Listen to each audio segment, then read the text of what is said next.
welcome to your English news broadcast live on ERi-TV. It's exactly 10:30 p.m. on Eritrea's local time from our headquarters at Asmara with your domestic and international news in brief. I'm Zahra Badouri, but first we'll begin with your major headlines for this broadcast.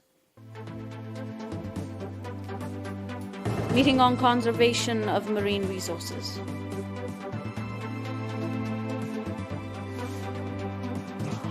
Water and soil conservation popular campaign.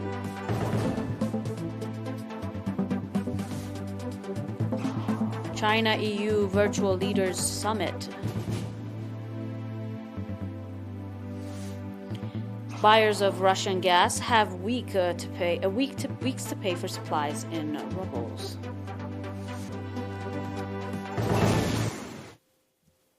From your headlines to your domestic, the Department of Agriculture and Land in the southern Red Sea region organized a meeting on 30th March with area administrators and managing directors focusing on conservation of marine resources in general and that of mangrove trees in particular. Speaking at the occasion, the acting head of the department, Engineer Umar Mahmoud, said that in the year 2022, strong effort will be exerted to conserve the mangrove trees stretching 260 kilometers in the coastal area from Rahaita to Marid and to plant mangrove trees in the other coastal areas and in the islands. Indicating on the significance of mangrove trees in the development and conservation of marine resources, Engineer Umar said that effect will be exerted to plant mangrove trees in all the coastal areas of the region, pointing out that a robust effort will be exerted to develop the capacity of fishermen and fish production in the region. Ambassador Mohammed Said Manta, governor of the southern Red Sea region, called on the fishermen cooperatives to strengthen organizational capacity and effort. The residents of Barantu subzone and government employees are conducting water and soil conservation activities as well as road renovation popular campaign, indicating that the objective of the popular campaign is to prepare land for cultivation and before the coming of the rainy fall season and renovate dirt roads that have been difficult for vehicles. Mr. Yamane Mahari, acting administrator of the subzone, said that so far 77 kilometers of dirt road has been renovated, pointing out that the program will be conducted in all the administrative areas of the subzone. Mr. Yamane called on the government employees and members of the Defense Force to participate in the popular campaign. The participants of the campaign, on their part, expressed readiness to reinforce participation in the program and called for supply of materials. In related news, the residents of the Shahai administrative area Logo Ansaba subzone are constructing a new road with the help of machinery connecting Melanzanayu with the newly established village of Matobtani. The residents indicated that previously they were encountering transportation problems, and with the completion of their new road, their problems will be fully alleviated. The administrators of the subzone, Mr. Abraham Hagos, commanding the strong participation the residents are demonstrating in the program, called for reinforced participation for finishing the construction of the road before the rainy season.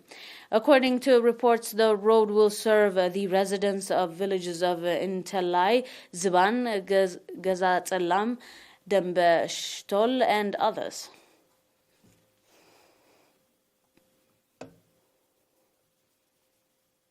15 outstanding students in Sarajaga subzone, central region, that scored from 3 to 4 points in the 2020-2021 National School Leaving Examination have been awarded as your final domestic.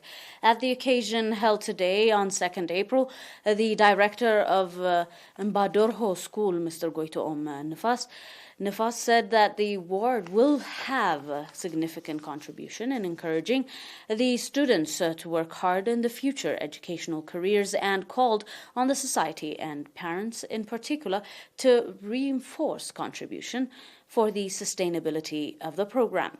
Representing the parents, Mr. Johannes Asgedom said that the award, beyond reconnecting or reconjunction of the outstanding students will have significant contribution in motivating other students to follow their example. Commanding the organization of the program, the administrators of the subzone, the administrator himself of the subzone, Kifla Mariam Gabre Mescal, wished the best to the students awardees in their future educational careers. Dear viewers, we'll be back with your international news after this short break. Do stay with us for more.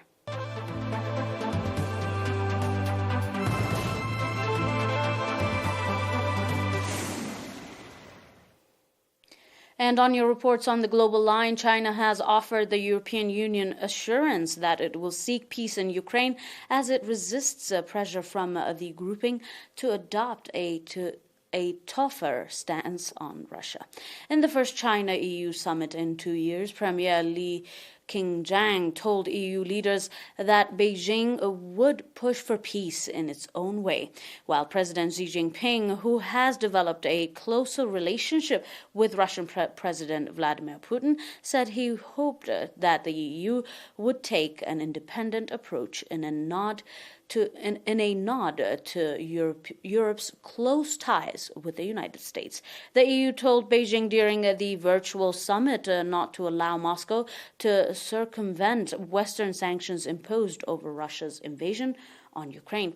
European Commissioner President Ursula von der Leyen said leaders from both sides exchanged very clearly opposing views on many topics, but expressed hope that China would use its influence as a major power and permanent member of the United Nations Security Council to convince Russia to stop the fight.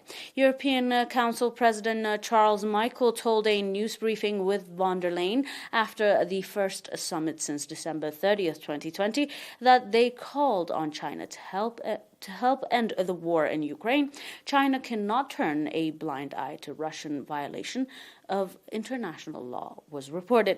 China has been forging closer security and economic ties with Russia and has refused to condemn in what Russia has styled as a special military operation in Ukraine or called it an invasion. Beijing has repeatedly criticized what it calls illegal and unilateral Western sanctions. Several weeks before the February 24 invasion, China and Russia declared a no-limits strategic partnership.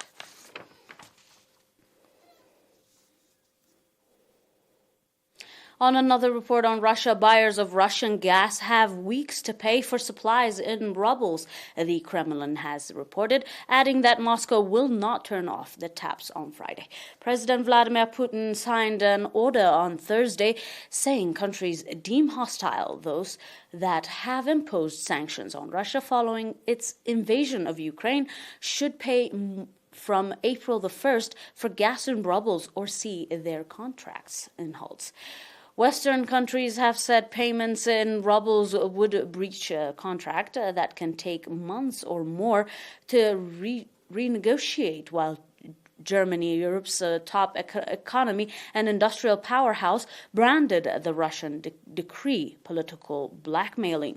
Addressing reporters on Friday, Kremlin spokesman Dmitry Peskov reported in a quotation, "I was asked a lot of questions whether this means that if there is no confirmation in rubles, the gas supplies will be cut off from April 1st.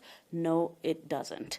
Payments, also, he says in another quotation, payments for the actual deliveries that are going on now does not need to be made today, and it should be made somewhere at the end in the second half of the month of April or even at the beginning of May, he told reporters, according to the new Russian news agency Interfax, adding that the state-owned energy giant Gazprom would work with its customers to implement the new rules. Dear viewers, that is all for now with your domestic and international news in brief. Until we are back with some more news, stay and enjoy the rest of our programs. But until then, these are your major headlines for this broadcast in review. Meeting on conservation of marine resources as your primary domestic. Water and Soil Conservation Popular Campaign, and awards to outstanding students. As your final domestic. On your International China and EU Virtual Leaders Summit.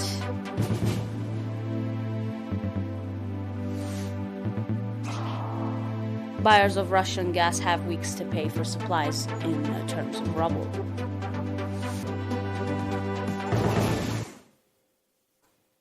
That is all for now. Thanks for watching and wishing you all a happy month of Ramadan. That is all. Thanks for watching. Have a nice one.